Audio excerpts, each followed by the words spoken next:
This is Dr. Gigi Sabat, and you're listening to the Walk With Me podcast. My guest today is Jacqueline Goodwin. Welcome to the show, Jacqueline.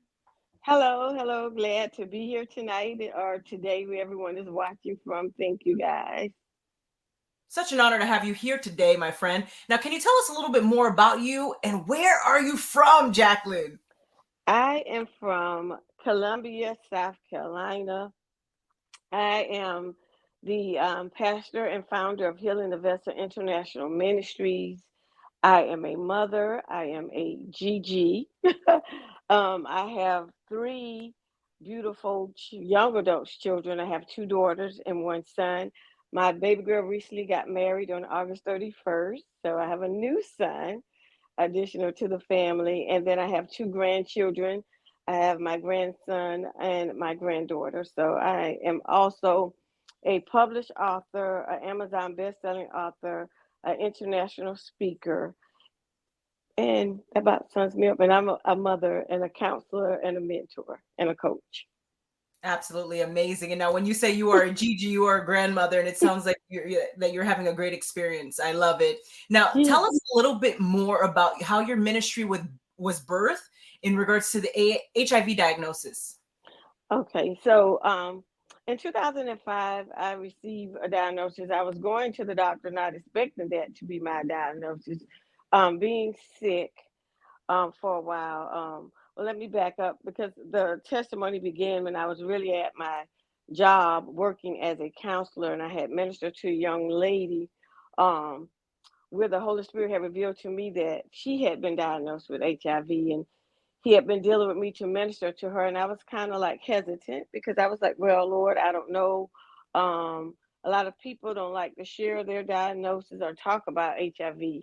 So when she came into work, I did ask Holy Spirit. I said, well, if you want me and her to talk, you will make a way. And she approached me asking me for prayer. So we went outside and I began to pray with her and for her. And as I began to pray with her, she came back from the doctor report and told me that God had healed her. And before I lost everything in the fire, she had given me these prayer hands. And that just always was my reminder of what a miraculous God we serve. So, not knowing that God was preparing me for my own testimony, a couple of years after that, I was being sick, didn't really know what was going on with my body. Finally went to the doctor. The doctor came out with his face hung down, looking sad, and I was like, "What's going on, doc? What's wrong?" And he shared with me that my diagnosis was HIV. And when I got the diagnosis, something in me allowed me to, the Holy Spirit just prompted me to look at the back of the door. And when I looked at the back of the door, I saw a cross on the door. And when I saw that cross, I just began to remember like the scriptures and when the Bible talks about how Jesus raised Lazarus from the dead. So my mindset was, God, this is not too hard from you. Jesus, this is something you can heal me from. So my mindset was already set that I didn't know how long it was going to take, how God was going to do it, but I just believed by faith that he was going to heal me.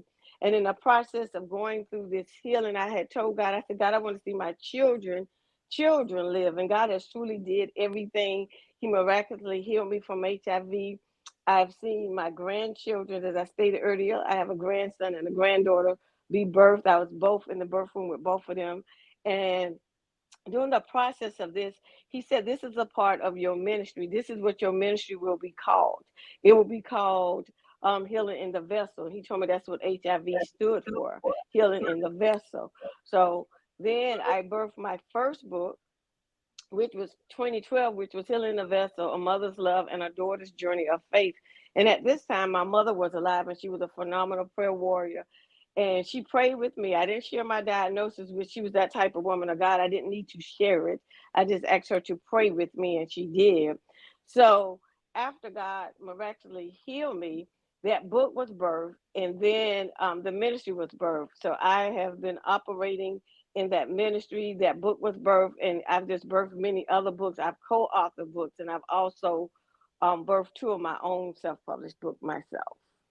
Excellent. Now, Jacqueline, what message do you have for an individual who may be battling with the same diagnosis in regards to HIV? I want to encourage you, don't give up hope. God is not a perspective person. He's not a have favoritism. If he did it for me, he can do it for you. Let me tell you something that I really, morning, noon, and night, I just stayed praying. I stayed at fasting. That is tools I just learned from my mother and watching her growing up, not knowing it was the very thing that I was going to be using at the age 35. So I don't want you to get discouraged by your diagnosis, whether it's HIV, whether it's cancer, whatever the diagnosis may be. I want you to know that God can do the same thing that he did for me, for you, because he still specializes in miracles. That's very true. Now, tell us a little bit more about some of the challenges that you face in your life, such as divorce and sexual assault. Yes. I have been going through a divorce with my kid's father, and that was a battle because during that, you try to not become angry or resentful, but sometimes it just does not happen that way. And for me, it did not. Just the constant going back and forth did allow me to become bitter, did allow me to be angry. Um, Also, being in the eighth grade, being sexually assaulted by a pastor and bishop that I trusted that came to do a revival at the home church, which was my home church at that time. And I guess in the eighth grade, about 13, 14, in my mindset, I'm thinking as a child, what did I do to deserve this? I literally came to church um, to draw closer to God, not to get assaulted. For that, also played a part in me not wanting to preach because my mindset was that all preachers have the same mentality, but that was a process that God had to tear down the walls of bitterness and begin to heal me. So being sexually assaulted by a leader, it really tainted my view, not of only of just leaders, but how could God allow this to happen to me? But I learned as I got older that everything works out for my good, and I'm able to also minister to people who have gone through the same thing. Because sometimes you have to walk through the valley to be able to tell somebody that you can come out. Very true. And thank you so much for sharing. We truly appreciate you. And as a sexual assault survivor and advocate, my heart truly goes out to you. And again, thanks for sharing that. Now, well, let's talk about your books. Tell us a little bit more about your books. Okay.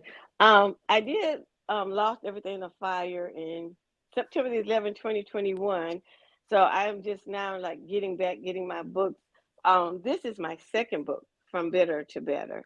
And this book, I provide affirmations, prayers, and steps, what I call the wrap effect. And the wrap effect is where you reflect, then you take action, and then you have a prayer to pray. And it's different steps that God gave me. I'm going to share some of it. I don't want to give the whole book away.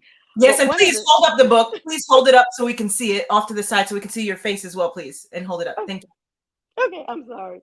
But the book, in this book, he talks about, he led me on how that we as leaders, he was dealing with me about leaders, but it's for everyone. But sometimes when we are pouring out to so many different people that we have issues of our own that we have yet to deal with. And one Sunday I was ministering, and he was saying, you're pouring out, but yet you have unresolved issues. And it's like residue. When you've cleaned the house and you go back and you still see some residue of that dust, that is what he began to show me. Like the residue is what we still have on us that we need to begin to deal with. And you have to take the root of something and uproot it to solve the problem. So these steps are what he gives me to help get the root of the problem for us to walk through. I'm going to share one of the steps, a little bit about it. The first step that he shared with me was acknowledging. And he began to show me that acknowledging is like turning on a light. Like if I turn off all the lights in my house or you turn off all the light, you're in pitch dark. You can't see anything. But when we begin to acknowledge something, it opened our eyes. We turn on that light, it opened our eyes, and we began to deal with it. I had to begin to deal with the sexual assault. I had to begin to deal with the divorce. So those things that we bury down and we hide, and we don't want to confront. And it's different stages. I will list the stages that I have, but it's like dealing. Dealing is one of the stages, digging, discovering, removal, release, refine, redevelop, restructure, reposition.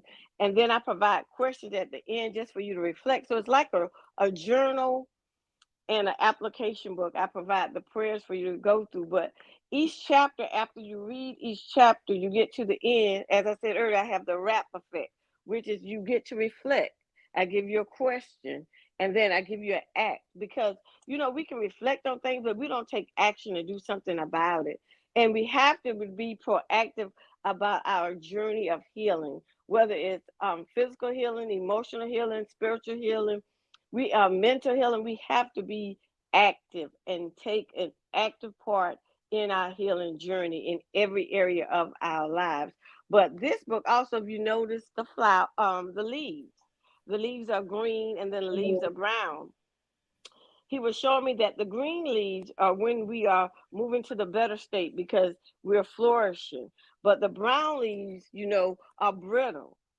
It's like it's in the fall, what we're transitioning now into the winter. And they're easy. When you pick up leaves, you see how they're so easy to crumble.